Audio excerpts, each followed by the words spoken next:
السلام علیکم ورحمۃ اللہ وبرکاتہ۔ الحمدللہ رب العالمین والصلاة والسلام علی سید الانبیاء والمرسلین وعلی آلہ وصحبہ اجمعین، اما بعد فاعوذ باللہ من الشیطان الرجیم، بسم اللہ الرحمن الرحیم۔ ومن یشاقق الرسول من بعد ما تبین له الهدى ویتبع غیر سبیل المؤمنین نولہ ما تولی ونصلیہ جہنم وساءت مصیرا۔ صدق اللہ مولانا العظیم۔ الصلاۃ والسلام علیک یا رسول اللہ، الصلاۃ والسلام علیک یا حبیب اللہ، الصلاۃ والسلام علیک یا نبی اللہ، الصلاۃ والسلام علیک یا نور اللہ، صلی اللہ تعالی علیہ وسلم۔ میرا قولی صلاۃ و تسلیم کے پیارے دیوانوں، ماہ رمضان کا چھٹا روز ہے اور تفسیر قرآن کا چھٹا سبق ہے۔ کل آپ نے سماعت فرمایا کہ سرور عالم صلی اللہ تعالی علیہ وسلم نے ایک نشانی بتائی کہ آخر زمانے میں کچھ لوگ پیدا ہوں گے اور وہ آپ لوگوں کو دعوت دیں گے، تو دعوت کے لیے جن چیزوں کو سہارا بنائیں گے، ایک تو قرآن پاک اور دوسرے نمبر پہ رسول اکرم علیہ صلاۃ و تسلیم کی حدیث۔ تو ان کا دعویٰ اسلام ہی کا ہوگا، چونکہ قرآن اور حدیث لے کر کے کوئی آئے تو وہ کافر تو نہیں ہو سکتا ہے پہلے سے، یعنی اپنے دعوے کے اندر وہ مسلمان ہوگا، تو دعوے کے اعتبار سے وہ مسلمان۔ مگر حضور اکرم علیہ صلاۃ و تسلیم نے علامت یہ بتائی کہ اس کے باوجود بھی وہ اسلام سے نکل گئے ہوں گے، جیسا کہ تیر شکار سے نکل جاتا ہے۔ تو بتانے کا مقصود یہ ہے کہ کوئی آدمی قرآن اور حدیث لے کر کے آ جائے تو فوراً ہی اس کے اوپر اعتماد نہیں کر لینا چاہیے، اس لیے کہ ایسا ہو سکتا ہے کہ قرآن اور حدیث ہاتھ میں لے کر آنے والا بھی اسلام میں نہ ہو اور وہ صرف نام نہاد مسلمان ہو۔ تو یہ علامت اور یہ سائن سرور عالم صلی اللہ تعالی علیہ وسلم کی بتائی ہوئی ہے۔ آج ہم لوگ اس سلسلے میں کلام کریں گے کہ شیطان ہمہ وقت انسان کے لیے اس کوشش میں لگا ہوا ہے کہ میں اس کے ایمان کو بیکار بنا دوں، اور وہ آخری دم تک، یعنی ہمارے آخری دم تک کوشش کرتا ہے کہ وہ ہمارے ایمان کو چھین لے اور ہمیں اسلام و ایمان کے معاملے میں مشکوک بنا دے۔ اور یہ شیطان کی کوششوں ہی کا نتیجہ ہے کہ جو آپ کو دنیا میں اسلام کے نام پر بے شمار فرقے نظر آ رہے ہیں، تو وہ اسی کے ورغلائے ہوئے لوگ ہیں کہ جنہوں نے اسلام کے نام پر نئے نئے فرقوں کو جنم دیا اور دعوی اسلام رکھتے ہوئے بھی وہ اسلام میں نہ رہے۔ حدیث پاک میں ہے کہ ان العبد اذا کان عند الموت قعد عنده شیطانان، کہ جب انسان کی موت کا وقت قریب ہو جاتا ہے تو اس کے پاس میں دو شیطان آتے ہیں، الواحد عن یمینی والآخر عن شمالی، کہ ایک جو ہوتا ہے وہ اس کے داہنے جانب اور والآخر عن شمالی، اور دوسرا اس کے بائیں جانب۔ دو شیطان آ جاتے ہیں کہ جو اس کے دائیں بائیں بیٹھ جاتے ہیں اور ادھر اس کی روح نکالی جاتی ہے۔ فالذی عن یمینی علی صفت ابی، جو اس کے داہنے جانب ہوتا ہے وہ اس کے باپ کی صفت پر ہوتا ہے، یعنی اس کے باپ کی صورت میں اس کے سامنے آتا ہے۔ مردہ یہ تصور کرتا ہے کہ یہ میرا باپ میرے پاس میں بیٹھا ہوا ہے، وہ شیطان اس کے باپ کی صورت میں آ کر کے اس کے داہنی جانب بیٹھ جاتا ہے۔ یقول لہ یا بنیا انی کنت علیک شفیقا ولک محبا، اور اس کے بعد میں وہ شیطان اس سے کہتا ہے کہ بیٹے میں تم پر بہت مہربان تھا اور میں تم سے بے حد محبت کرتا تھا، ولیکن مت علی دین النصرانیہ فہو خیر الادیان، تو تم نصرانی کے دین پر مر جاؤ، یعنی عیسائی ہو کر کے مرو، اس لیے کہ عیسائی کا جو دین ہے وہ خیر الادیان، سارے دینوں میں سب سے بہتر دین یہ عیسائیوں کا دین ہے۔ لہذا تم عیسائی ہو کر کے مرو. والذی علی شمالہ علی صفت امہ، اور جو شیطان اس کے بائیں جانب ہوتا ہے وہ اس کی ماں کی صورت میں آ کر کے بیٹھ جاتا ہے. مرنے والا یہ سمجھتا ہے کہ یہ میری ماں بیٹھی ہوئی ہے، ایک جانب اس کا باپ ہے اور دوسرے جانب اس کی ماں ہے. تقول یا بنی انہ کان بطنی لک وعا وصدعی لک سقا وفخذی لک وعا ولکن مت علی دین الیہود وہو خیر الادیان. تو وہ اس سے یہ کہتا ہے کہ بیٹے میرا پیٹ تمہارا برتن رہا اور میری چھاتیاں یہ تمہارے لیے مشکیزیں رہے اور میری ران تمہارے لیے بستر بنا، تو تم مر جاؤ یہودی کے دین پر، اس لیے کہ یہودی کا دین یہ سارے دینوں میں سب سے بہتر ہے، خیر الادیان، یہودی ہو کر کے مرو. یہ کتاب تذکرہ کے صفحہ نمبر 31 پر اس روایت کو نقل کیا ہے. اعلیٰ حضرت نے فتویٰ رضویہ کی 9ویں جلد کے صفحہ نمبر 83 پر اس کو لکھا ہے. مدخل میں امام ابن الحاج نے جلد 3 صفحہ نمبر 241 پر نقل فرمایا ہے کہ یہ روایت ہے کہ جس سے پتہ چلتا ہے کہ شیطان یہ انسان کے مرتے دم تک اس کے پاس میں رہتا ہے اور اس کے لیے کوشش کرتا ہے کہ اس کا ایمان چلا جائے. اگر پہلے ہی چلا گیا تو ٹھیک، اور اس کا ایمان نہیں جاتا ہے تو آخری دم پر بھی اس کے پاس میں شیطان آ کر کے اس کو مس گائیڈ کرتا ہے کہ تمہیں عیسائی کے دین پہ مرنا چاہیے اور تمہیں یہودی کے دین پر مرنا چاہیے. اور اس وقت آدمی کے لیے بڑا مشکل وقت ہوتا ہے، چونکہ ایک جانب تو روح جا رہی ہوتی ہے اور وہ حالت رضا میں ہے، اور دوسرے جانب یہ شیطان ماں اور باپ کی صورت میں آ کر کے بیٹھے ہوئے. مرنے والا تو یہی سمجھتا ہے کہ میرا باپ ہے اور ایک جانب میری ماں ہے، ایک جانب میرا باپ یہ کہہ رہا ہے کہ میں عیسائی بن جاؤں، ماں کہہ رہی کہ میں یہودی بن جاؤں، اب میں کیا کروں. تو یہ مرحلہ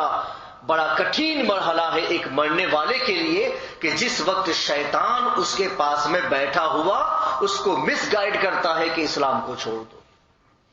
دین بچانا بڑا مشکل ہے کہ شیطان ہر وقت آپ کی کوشش میں لگا ہوا ہے کہ جب آپ کی روح جاتی ہے تب بھی وہ نا امید نہیں ہوتا ہے، وہ امید رکھ کر کے آتا ہے کہ چلو آخری وقت ہی صحیح مگر میں اس کو دین اسلام سے ہٹا کر کے دوسرے دین کے اوپر لے جاؤں تاکہ اسے اللہ کی بارگاہ سے نجات نہ مل سکے. دوسری حدیث اس سلسلے میں، بلکہ اس سلسلے میں کئی حدیثیں آئی ہیں کہ جس میں حضور اکرم علیہ الصلوۃ والتسلیم نے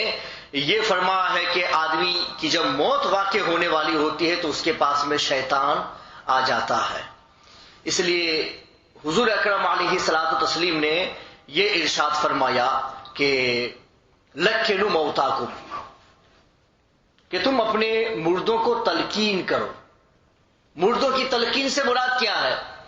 کہ جب کسی آدمی کی روح جا رہی ہو اور آپ کو پتہ چل جائے کہ یہ اس کی موت کا وقت ہے، اس وقت جو اس کے پاس میں مسلمان کھڑے ہیں ان کو چاہیے کہ وہ بلند آواز سے کلمہ پڑھے، لا الہ الا اللہ محمد الرسول اللہ، زور زور سے پڑھتے رہے. اسے کہیں گے نہیں مردے کو، چونکہ وہ تکلیف میں ہوتا ہے اور آپ کہیں گے اور ہو سکتا ہے کہ وہ آدمی اپنی تکلیف میں ہو اور آپ کو منع کر دے تو کہ میں نہیں پڑھوں گا، تو آپ شبہے میں جا سکتے. اس لیے فرما کہ آپ بولو نہیں، اسے کہو نہیں، بلکہ آپ صرف اپنی زبان سے زور سے پڑھے جاؤ تاکہ مردہ سنے کہ لا الہ الا اللہ محمد الرسول اللہ، تو اسے بھی یاد آ جائے تو وہ بھی اپنی زبان سے انہی کلمات کو دوہرا لے، تو ہم لوگوں کو بھی یقین ہو جائے گا کہ یہ جانے والا یہ اپنے اعتبار سے دنیا سے اسلام کے ساتھ گیا ہے، اس لیے کہ اس کی زبان کے آخری کلمات یہ لا الہ الا اللہ محمد رسول اللہ کے. اور اگر اس کے بعد میں پھر ہوش میں آ جائے، دنیا کی کوئی بات کر لے اور پھر اس پر حالت نزا طاری ہو جائے، جبکہ آپ نے اس کے پہلے تلقین کی تھی، اس نے کلمہ پڑھ لیا تھا، لیکن پھر وہ ہوش میں آ گیا اور آ کر کے پھر اس نے کچھ دنیا کی بات کی اور پھر اس پر حالت نزا طاری ہوئی، تو علماء فرماتے ہیں کہ پھر سے تلقین کرو کہ اس سے پہلے جو تم نے تلقین کی تھی وہ نزا کے پہلے کی ہو گئی، کہ اس کی روح جو جا رہی اس کے بعد میں وہ پھر ہوش میں آ گیا، تو اس کی زبان سے بات کون سی نکلی؟ دنیا کی بات نکلی. اب دنیا کی بات نکلی ہے تو تلقین پھر سے کرو، پھر سے پڑھنا شروع کرو لا الہ الا اللہ محمد الرسول اللہ، تاکہ آپ کے زبان سے ان کلمات کو سن کر کے مرنے والا بھی کلمہ طیبہ پڑھ لے۔ آخری کلمہ اس کی زبان پر ہو تو کون سا ہونا چاہیے؟ کلمہ طیبہ لا الہ الا اللہ محمد الرسول اللہ، یہ کلمہ آخری کلمہ، اور اس کلمے کے بعد میں دنیا کی کوئی بات اس کی زبان پر نہیں آنی چاہیے، تاکہ یہ اطمینان ہو جائے کہ جانے والے کا آخری لفظ اس کا اسلام کی گواہی کا تھا، وہ یہ کہہ کر کے گیا ہے کہ میں مسلمان ہوں۔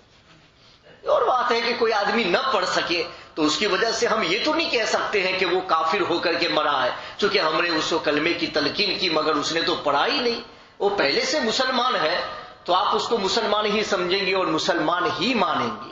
مگر سرور عالم صلی اللہ تعالی علیہ وسلم کی طرف سے ہم لوگوں کو مردے کو تلقین کرنے کے لیے جو کہا گیا ہے تو اس سنت کا ریزن یہی ہے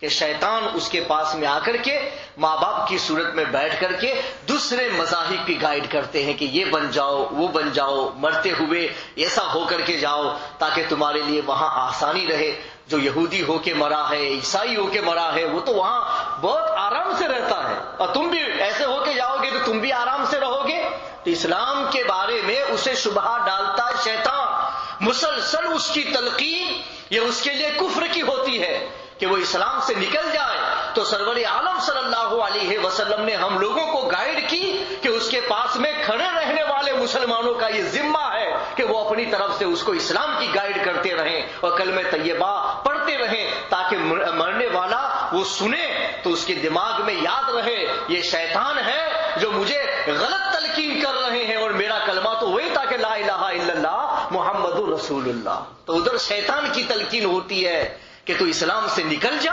تو ادھر ماننے والوں کی تلقین یہ ہونی چاہیے کہ لا الہ الا اللہ محمد الرسول اللہ، تاکہ آخری کلمہ اس کی زبان پر یہی ہونا چاہیے۔ المعاذ بن جبل من کان آخر کلامہ لا الہ الا اللہ دخل الجنہ، اور ایک روایت میں ہے کہ حرمہ اللہ علی النار، کہ جو آدمی دنیا سے گیا اس حال میں کہ اس کا آخری کلمہ لا الہ الا اللہ محمد رسول اللہ رہا تو وہ جنت میں داخل ہوگا، اور دوسری روایت میں ہے کہ اللہ اس کے وجود کو جہنم کے اوپر حرام کر دے گا، جنت میں جائے گا۔ تو یہ ایک مسلم گواہی کہ آدمی دنیا سے جا رہا ہے اور اس وقت اس کی زبان پر کلمہ طیبہ لا الہ الا اللہ محمد الرسول اللہ ہو۔ تو اس سے واضح ہو گیا کہ انسان کے لیے اپنی زندگی کے تمام مرحلے دوسرے معاملے میں خطرات کے ہوں نہ ہوں، لیکن ایمان کے بارے میں اس کے لیے ہر لمحہ خطرے کا ہے کہ وہ اپنے ایمان کے بچانے کے لیے ہر ممکن کوشش کرے اور ہر لمحہ اس پر توجہ دے کہ میری زبان سے کوئی کلمہ کفر نہ نکل جائے، اس لیے کہ کلمہ کفر نکل جانے سے آدمی اسلام سے باہر ہو جاتا ہے، اور شیطان یہی چاہتا ہے کہ کبھی کبھی جو غصہ آتا ہے نا، تو حضور نے فرمایا کہ غصہ بھی شیطان کی طرف سے ہے، علاج کرو، کھڑے ہو بیٹھ جاؤ، بیٹھے ہو لیٹ جاؤ، اور اگر پھر بھی نہیں جاتا ہے تو حضور نے فرمایا کہ شیطان آگ سے بنا ہے اور آگ کو پانی بجھا سکتی ہے، لہذا بن سکے تو تم اپنا ہاتھ منہ دھو لو، وضو کر لو، غصہ ٹھنڈا ہو جائے گا،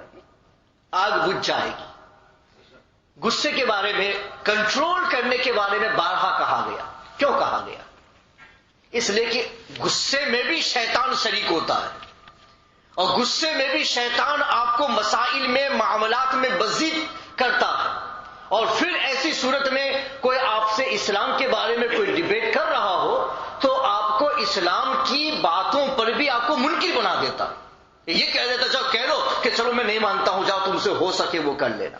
اس سے کیا ہو سکے گا؟ وہ تو ایک پیغام پہنچا رہا تھا اور تم نے انکار کیا تو تم نے اپنا خراب کیا کہ اس کی وجہ سے تمہارا ایمان اور اسلام خطرے میں چلا گیا کہ تم نے اسلام کی ایک ضروری بات کا انکار کیا، مگر وہ ضد میں لایا کون؟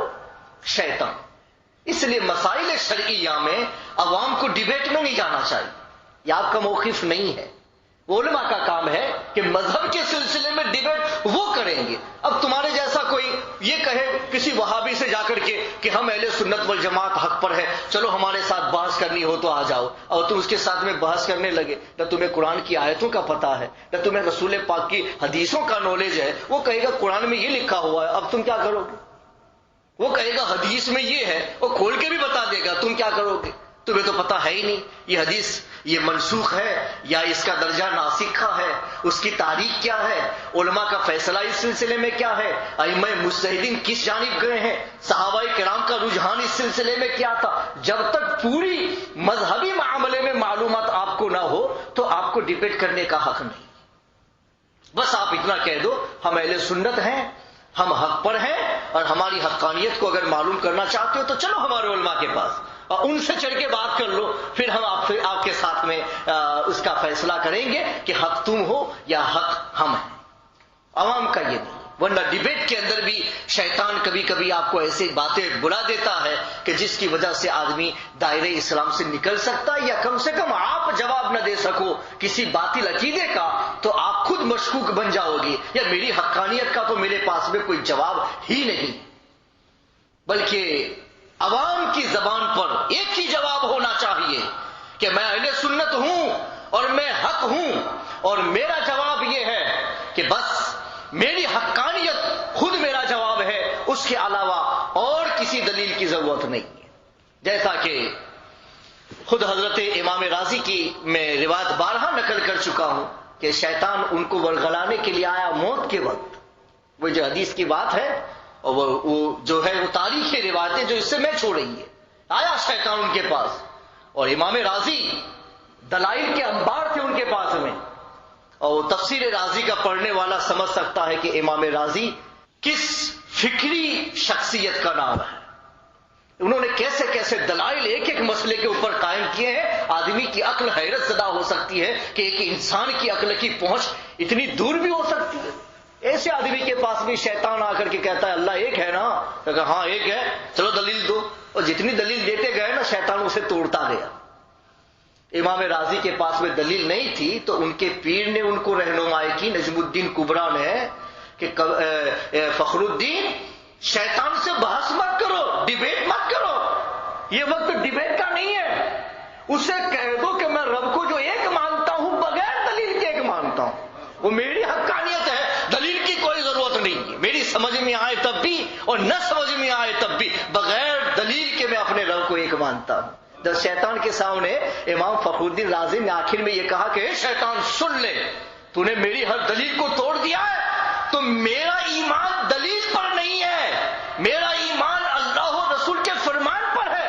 یہ تو مذہب کے ناطے ہمارا ذمہ ہوتا ہے کہ ہم مذہب کی عقائد کی باتوں کو بھی دلائل کے پیرائے میں لوگوں کے سامنے بیان کرے، ورنہ ایک مومن کا ذمہ یہ نہیں ہے کہ وہ عقائد اگر دلائل میں آتے ہو تو اسے مانا جائے۔ عقائد کو ہم نے دلائل کی بنیاد پر نہیں مانا ہے، سب سے بڑی دلیل تو اللہ کا فرمان اور رسول اللہ کا فرمان ہے، اس کے آگے کوئی دلیل ہم مسلمانوں کے پاس میں ہو یا نہ ہو اس کی کوئی ضرورت نہیں۔ یہ ہونا چاہیے تو آپ اپنے ایمان پر ڈر سکتے ہیں۔ تو عوام کو تو بس صرف یہی کہنا ہے کہ شیطان دلیل سے تمہارے ساتھ بات کرتا ہے، اگر تم یہ کہہ دو کہ بغیر دلیل کے میں مانتا ہوں، وہ دلیل ہے ہی نہیں، توڑے گا کس چیز کو؟ نہیں توڑ سکتا۔ لا الہ الا اللہ محمد رسول اللہ ہمارا دعویٰ ہے، اس دعوے کو بریک نہیں کیا جا سکتا ہے، اس لیے کہ وہ مسلمہ عقیدہ ہے، توڑا جا سکتا ہے تو اس پر دلائل کو توڑا جا سکتا ہے، اور ہم یہ کہہ دیں کوئی دلیل نہیں، بغیر دلیل کے میں اہل سنت والجماعت ہوں اور مجھے اپنی حقانیت پر یقین ہے، تو میں یہ کہتا ہوں کہ اب وہ کوئی بھی شیطان چاہے کسی صورت میں آیا ہو، کوئی بھی مذہب لے کے آیا ہو، کوئی بھی عقیدہ لے کے آیا ہو، کوئی بھی فرقہ لے کر کے آیا ہو، لیکن اب ڈیبیٹ نہیں کر سکتا ہے، اس لیے کہ ڈیبیٹ دلائل پر ہوتا ہے، اور دلیل چھوڑ کر کے اگر صرف اپنے دعوے پر اٹل رہا جائے تو دشمن کے پاس میں اسے توڑنے کی کوئی دلیل ہوتی ہی نہیں۔ اس لیے شیطان کے ساتھ بحث کرنے کا عوام کے لیے آسان طریقہ یہی ہے کہ اپنے ایمان کے تحفظ کے لیے ان سے دلائل میں بات مت کرو، بس اتنا کہہ دو کہ ہم اہل سنت ہیں اور ہم حق ہے، اور ہماری حقانیت پر ہمیں بغیر دلیل کے یقین حاصل ہے، تو اسے توڑا نہیں جائے گا، اور اس کو لازم پکڑ کے رہنا ہے، کیونکہ بہت ساری عوام کے بارے میں سنتے فلاں نے یہ ڈیبیٹ کیا، فلاں نے یہ ڈیبیٹ کیا، فلاں نے یہ باتیں کی، یہ آپ کا موقف نہیں ہے۔ آپ اس علماء پر چھوڑ دو. اور بہت بحث کرتا ہے تو چلو ٹھیک ہے ہمارے مولوی کے پاس چلو اس سے بات کر لیتے ہیں, تو پھر وہ ہمت بھی نہیں کریں گے, مولوی کے پاس نہیں آئیں گے. جتنے بھی ورگلانے والے, بہکانے والے, بدعقیدہ بدعتی لوگ ہیں وہ سب کے سب عوام ہی کو پکڑتے, وہ علماء کے پاس میں نہیں جاتے, اس لیے کہ وہ سمجھتے ہیں کہ وہاں جائیں گے تو الٹے ہم پھنس جائیں گے. اس سے بہتر ہے کہ صرف اپنا کام تو عوام کو اپنے ساتھ میں کرنا ہے, عوام کا سپورٹ مل گیا تو پھر اپنے اور کسی چیز کی حاجت نہیں. وہ یہ سمجھ کے چلتے, اس لیے وہ علماء سے بحث کرتے ہی نہیں, اور وہ عوام کو کھینچنے کی کوشش کرتے ہیں, اور عوام جب ڈیبیٹ میں آتی ہے پھنس جاتی ہے تو پھر ان کا سپورٹ کرنے لگتی ہے. تو اس لیے میں آپ کو بتاتا ہوں کہ شیطان کے داؤ پیچ بڑے ہی خطرناک ہے, اسے سمجھنا بڑا ہی مشکل ہے. اس وجہ سے اپنے ایمان کے معاملے میں لوگوں کے ساتھ میں الجھنے کی کوشش مت کرو, بغیر دلیل کے اپنی حقانیت پر خود رہنے کی کوشش کرو. تو یہاں واضح کیا گیا کہ بھائی شیطان بھی آتا ہے اور موت کے وقت بھی آتا ہے, اور اس وقت بھی ہمیں وہ مس گائیڈ کرنے کی کوشش کرتا ہے. تو سرور عالم صلی اللہ تعالی علیہ وسلم نے مسلمانوں کو بتایا کہ شیطان اپنا کام کر رہا ہے تو تم اپنا کام کیے جاؤ, تم اس کو سکھاتے جاؤ اپنے بھائی کو لا الہ الا اللہ محمد الرسول اللہ, تاکہ اس کو اطمینان رہے کہ میں وہی کلمہ پڑھوں تو شیطان کی بات میں نہ آئے اور وہ آپ کی بات سنتا رہے, یا آپ کے کلمات اتنی تیزی کے ساتھ اس کے کان میں پڑے کہ شیطان کی بات سننے کا اسے موقع ہی نہ مل سکے, وہ اپنا بولتا رہے اور ہمارے کلمات اس کے کانوں میں گونجتے رہے تاکہ وہ اپنے ایمان کو سلامت رکھ سکے. تو جس مسلمان کے لیے ایمان بچانے کا خطرہ یہاں تک پہنچا ہوا ہے کہ ہم اب تو جا رہے ہیں قبر میں دنیا چھوڑ کر کے, مگر وہاں بھی ہمیں نہیں چھوڑا جا رہا ہے, تو اس ایمان کا بچانا کس قدر مشکل ہوگا وہ آدمی خود فیصلہ کر سکتا ہے اور اس کا اندازہ وہ از خود لگا سکتا ہے. کتاب کشف علوم الآخرہ کے اندر یہ لکھا ہوا ہے کہ نزا کے وقت میت پر ایک فتنہ عارض ہوتا ہے, اور وہ فتنہ کون سا ہے؟ وہ لکھتے وذالک ان ابلیس قد انفذ آذانہ الی ھذا الانسان خاصۃ واستعملہ علیہ ووکلہم بہ فیاتون المرء وہو علی تلک الحال. فرماتے وہ فتنہ جو میت کے اوپر موت کے وقت میں عارض ہوتا ہے وہ یہ ہے کہ شیطان اپنے ماننے والوں کو, اس کے گروہ کو وہ پھیلا دیتا ہے اس انسان کے پاس میں, خاص طور سے کہ جو دنیا سے جا رہا ہے تو خاص طور پر اپنے جو چیلے ہوتے ہیں ان کو بلا کر کے اس میت کے پاس میں کھڑا کر دیتا ہے, مرنے والے کے پاس میں کھڑا کر دیتا ہے. وَاسْتَعْمَلَهُ عَلَيْهِ وَوَكَّلَهُمْ بِهِ, اور ان لوگوں کو وہ ذمہ دار بناتا ہے اور اپنی طرف سے ان کو وکیل بناتا ہے, رسپانسبل, کہ تم لوگوں کو یہاں بیٹھ کر کے اس کے ایمان کو خطرے میں ڈالنا ہے. وہ اس کی روح جب نکلے تو اس کے پاس بھی ایمان نہیں ہونا چاہیے, یہ ہر ممکن تم لوگوں کو کوشش کرنی ہے. شیطان وہ اپنے چیلوں کو یہی کہتا ہے. فَيَأْتُونَ الْمَرْءَ وَهُوَ عَلَى تِلْكَ الْحَالِ, وہ آدمی تو اسی حالت پر ہوتا ہے, حالت نزا پر, اور وہ شیطان سب اس کے پاس میں آتے ہیں. تو کیسے آتے ہیں اس کے بارے میں بتا. فَيَتَمَثَّلُونَ بِهِ فَيَتَمَثَّلُونَ لَهُ فِي صُورَةِ مَنْ سَلَفَ الْأَحْبَابِ الْمَتِينِ الْبَاغِرَ لَهُ النُّصَحَ فِي الدَّارِ الدُّنْيَا كَالْأَبِ وَالْأُمِّ وَالْأَخِ وَالْأُخْتِ وَالصَّدِيقِ الْحَمِيمِ, کہ وہ شیطان اس کے پاس میں صورت بنا بنا کے آتے ہیں اس کے اسلاف کی, جو دنیا سے اس کے رشتے دار, اس کے قریبی, اس کے دوست جو دنیا سے چلے گئے ہیں, یہ شیطان سب ان لوگوں کی صورت میں آتے ہیں. مرنے والے کو پتا ہے کہ فلاں فلاں مر گیا, اور یہ شیطان ان مرنے والوں کی صورت اپنا کر کے آتا, جو مر گئے ان لوگوں کی صورت میں آتے ہیں. وہ کون ہے؟ اس کے جو رشتے دار ہیں, جو دنیا کی زندگی میں اس کے لیے نصیحت کا اہتمام کیا کرتے تھے, دنیا میں جو اس کو نصیحت کرتے تھے, ان لوگوں کی صورت میں وہ آتا ہے. کہ جب ان کو اس کو پتا چلے میت کو, یہ دنیا میں میری گائیڈ کر رہے تھے, اب میں آخرت کی طرف جا رہا ہوں تو یہ لوگ مجھے اور نصیحت کرنے کے لیے آ گئے, تاکہ اس مرنے والے کو بہکانا آسان ہو سکے. تو اگر باپ مر گیا ہے تو باپ کی صورت میں, ماں مر گئی ہے تو ماں کی صورت میں, بھائی بہن مر گئے ہیں تو ان کی صورت میں, اور اس کا کوئی قریبی دوست مر گیا ہے تو اس کی صورت میں فَيَقُولُونَ لَهُ أَنْتَ تَمُوتُ يَا فُلَانُ، اور اس کے بعد میں کہتے ہیں کہ فلاں تم کو پتا ہے تم مرنے جا رہے ہو، دنیا سے تمہارا رشتہ ٹوٹ رہا ہے اور دار آخرت کی طرف تم بڑھ رہے ہو. وَنَحْنُ قَدْ سَبَقْنَاكَ فِي هَذَا الشَّانِ، اور ہم تم سے پہلے اس حال سے گزر چکے ہیں، موت ہمیں بھی آ چکی اور تمہیں پتا ہے کہ ہم تم سے پہلے دنیا سے جا چکے ہیں. فَمُتْ يَهُودِيًا فَهُوَ الدِّينُ الْمَقْبُولُ، تو یہودی ہو کر کے مر جاؤ، یہ مقبول دین ہے عند اللہ تعالی، اللہ کے نزدیک مقبول اور پسندیدہ دین یہودیت کے اوپر مرنا ہے. وہ شیطان اسے یہ کہتا ہے. فَإِنِ انصَرَمَ عَنْهُمْ وَأَبَى، اگر وہ ان سے اعراض کرتا ہے اور انکار کرتا ہے، جاءہ آخرون، تو پھر دوسرے آتے ہیں اس طریقے سے ایک کے بعد ایک، جو مرنے والے اس کے پہچان کے تھے وہ اس کی صورت میں شیطان آتے رہتے ہیں. وَقَالُوا لَهُ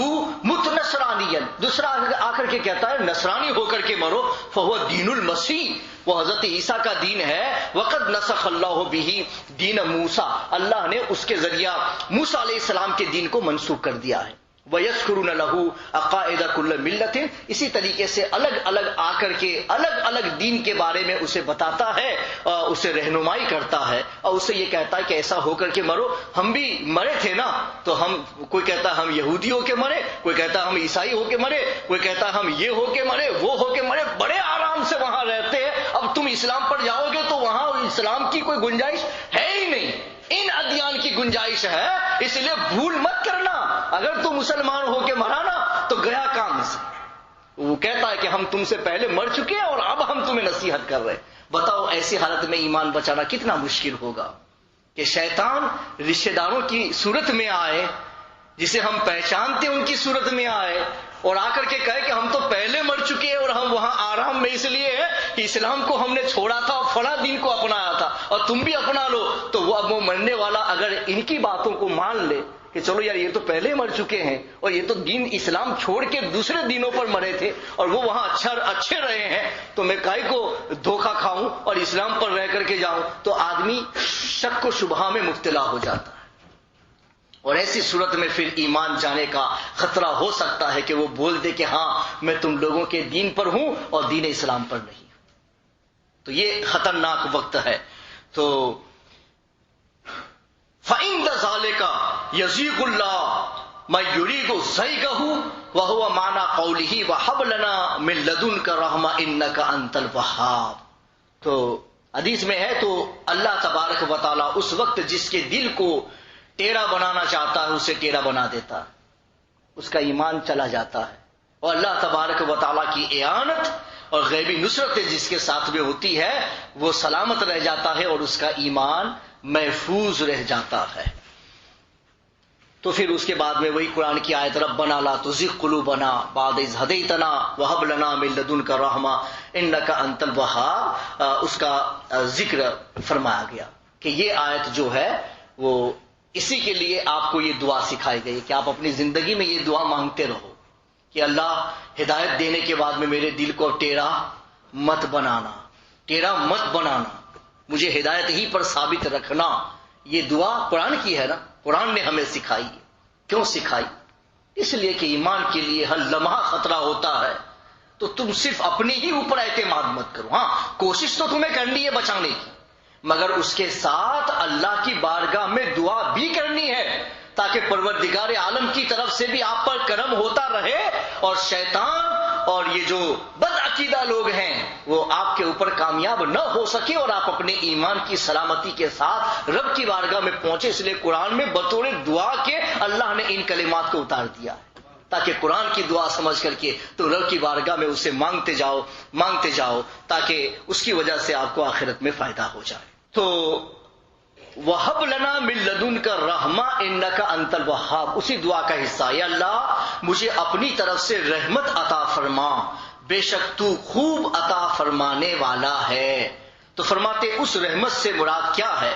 تو کہا گیا کہ ایک روایت اس سلسلے میں یہ ہے کہ هو جبرائیل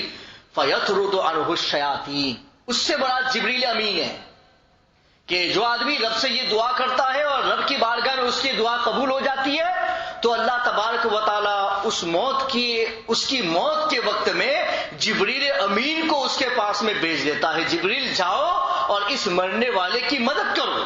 تو حضرت جبریل امین اس کے پاس میں آ کر کے وہ شیاطین جو الگ الگ صورتوں میں آ کر کے ہم لوگوں کو بہکانا چاہتے ہیں ان لوگوں کو بھگا دیتے ہیں، اور پھر وہی تلقین کی آواز جو مسلمان کو سنائی دیتی ہے، مسلمان اسی کی طرف متوجہ ہوتا ہے اور آخری کلمہ اس کا لا الہ الا اللہ محمد رسول اللہ ہو جاتا ہے. تو اس میں فرمایا گیا کہ اس رحمت سے مراد جبریل امین ہے، تو آپ دعا کرتے رہو تاکہ اللہ تبارک و تعالیٰ فرشتوں کے ذریعہ اس حالت میں تمہاری مدد کرے تاکہ شیاطین تمہیں ورغلا نہ سکے. اب کچھ اس حدیث سے متعلق تاریخی روایتیں. حضرت عبداللہ بن احمد بن حنبل، یہ حضرت امام احمد ابن حنبل کے صاحبزادے ہیں عبداللہ، اور وہ 4 اماموں میں سے ایک ہے امام احمد ابن حنبل. ان کا درجہ کتنا اونچا، ولایت میں ان کا درجہ کتنا اونچا، چونکہ وہ امام مانے جاتے ہیں، اور امام کا درجہ یہ دوسرے اولیاء سے بھی بلند و بالا ہوتا ہے کہ دوسروں کو ان کی تقلید کرنی ہے اور مذہبی معاملے میں ان کی پیروی کرنی ہے. اتنے عرش و اعلیٰ مقام پر فائز. ان کی بات، ان کی نزا کی حالت امام احمد ابن حنبل کی ان کے بیٹے بیان کرتے ہیں کہ ہمارے والد صاحب کو کیا ہوا تھا. وہ روایت کرتے کہ حضرت وفات ابی احمد، میرے باپ احمد ابن حنبل کی وفات کا وقت قریب تھا. وہ بیدی الخرقہ لاشد لحیی، اور وہ فرماتے میرے ہاتھ میں کپڑا تھا اور میں اس انتظار میں تھا کہ میرے والد کی روح قبض ہو جائے تو میں ان کی داڑھی کو باندھ دوں. کہ آدمی کی روح قبض ہو جائے تو اس کے منہ پر اور سر سے لے کر یوں پٹی باندھ دینی چاہیے تاکہ منہ بند رہے تو ہوا پیٹ کے اندر نہ جائے، ورنہ پیٹ پھول جانے کا امکان رہتا ہے. تو ہوائیں نہ جائے تو منہ بند کر دینا چاہیے. تو فرماتے ہیں کہ میں وہ کیا ہے رسی لے کر کے کھڑا تھا، کپڑا لے کر کے کہ میں ان کی داڑھی کو باندھ دوں. اس کے بعد فکانا یغرق ثم یفیق، وہ کبھی کیا ہے بے ہوش ہوتے تھے اور کبھی ہوش میں آتے تھے. وہ یقول بیدہ لا بعدو لا بعدو، اور وہ کہتے اپنے ہاتھ سے اشارہ کرتے ہوئے لا بعدو لا بعدو اس طریقے سے بولتے تھے، اور وہ تو ہوش میں ہوتے نہیں تھے. تو فرماتے ہیں کہ فعل ھذا مرارا، میرے باپ نے اس بے ہوشی کے عالم میں بارہا ایسا کیا کہ لا بعدو لا بعدو اس طریقے سے آپ ہاتھ کے اشارے سے کرتے رہے، اور وہ ہوش میں نہیں تھے. جب وہ ہوش میں آئے فقلت له یا ابت ایو شیء ما یبدو منک، تو جب ہوش میں آئے تو میں نے پوچھا کہ ابا وہ کیا چیز تھی کہ آپ کی زبان سے بارہا اس کا اظہار ہو رہا تھا کہ آپ یہ کہہ رہے تھے کہ لا بعدو لا بعدو. فقال ان الشیطان قائم بحذائی، فرماتے کہ شیطان میرے پہلو میں کھڑا تھا. اعظم علی اناملہ، اس نے اپنی انگلیوں کو میرے وجود میں گاڑ دیا تھا. یقول یا احمد، اور وہ کہہ رہا تھا کہ احمد چلے آؤ میرے پاس میں. فاتینی، احمد میرے پاس میں چلے آؤ. تو وہ انا اقول لا بعدو لا بعدو، وہ فرماتے ہیں میں اس سے کہتا ہرگز نہیں آؤں گا تیرے پاس میں. تو فرماتے ہیں کہ میں مر جاؤں گا مگر تیرے پاس میں نہیں آؤں گا. یہ حضرت امام احمد ابن حنبل کی روایت ان کے بیٹے نے نقل فرمائی کہ میرے باپ پر حالت نزا تھی اور پھر وہ حالت ہوش میں آئے تو ان کے کلمات میں نے دہرائے تو میرے باپ نے کہا شیطان میرے پاس میں تھا، انگلیاں گاڑ گاڑ کے مجھے کہہ رہا تھا کہ چلو میرے پاس میں چلے آؤ، ادھر رہنے کی ضرورت نہیں. تو میں اس کو آخر دم تک اسے منع کر رہا تھا کہ میں تیرے پاس میں نہیں آ سکتا ہوں، تو شیطان ہے اور میں مسلمان ہوں. تو یہ تاریخی روایت ہے، مگر وہ حدیث اور یہ تاریخ دونوں میش کرنے سے پتہ چلتا ہے کہ سرور عالم صلی اللہ تعالی علیہ وسلم نے ارشاد فرمایا. یہ حدیث بالکل اپنی جگہ پر صحیح ہے،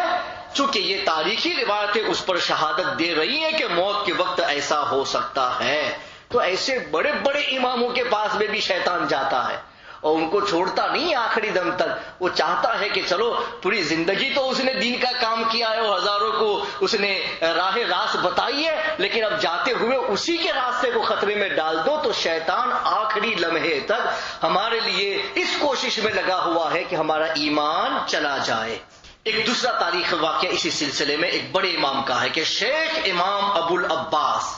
احمد بن عمر قرطبی یہ فرماتے ہیں کہ میں اپنے بھائی شیخ ابو جعفر بن احمد بن محمد قرطبی کے پاس گیا جس وقت ان کی نزا کا وقت قریب تھا، تو ان سے کہا گیا کہ لا الہ الا اللہ کہو، یعنی ان کو تلقین کی جا رہی تھی۔ فکان یقول لا لا،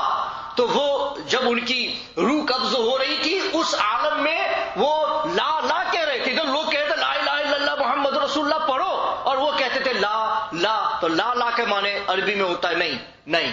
اب یہ کہہ رہے کلمہ پڑھو اور وہ کہہ رہے ہیں کہ نہیں نہیں۔ اب مسئلہ تو بڑا مشکل ہو گیا۔ فلما افاق، جب وہ ہوش میں آ گئے، کہ کوئی ضروری نہیں کہ کبھی کبھی نزا کی حالت طاری ہوتی تو وہ ایک بار کی روح قبض نہیں کر لی جاتی، کبھی بار بار آدمی کو کیا ہے اس کی روح کھینچی جاتی ہے، پھر چھوڑی جاتی ہے، پھر کھینچی جاتی ہے، پھر چھوڑی جاتی ہے، اور پھر آخر میں نکالی جاتی ہے، تو پھر آدمی اس میں پھر ہوش میں بھی آ جاتا ہے۔ تو پھر وہ ہوش میں آ گئے۔ فلما افاق، جب ہوش میں آئے، ذکرنا لہو ذالک، ہم نے ذکر کیا کہ ہم لوگ تو کلمہ پڑھ رہے تھے اور آپ لالا کہہ رہے تھے۔ فقال اتانی شیطانان ان یمینی وان شمالی، وہ فرماتے میرے پاس میں دو شیطان آ گئے، ایک میرے داہنے جانب تھا اور ایک میرے بائیں جانب تھا۔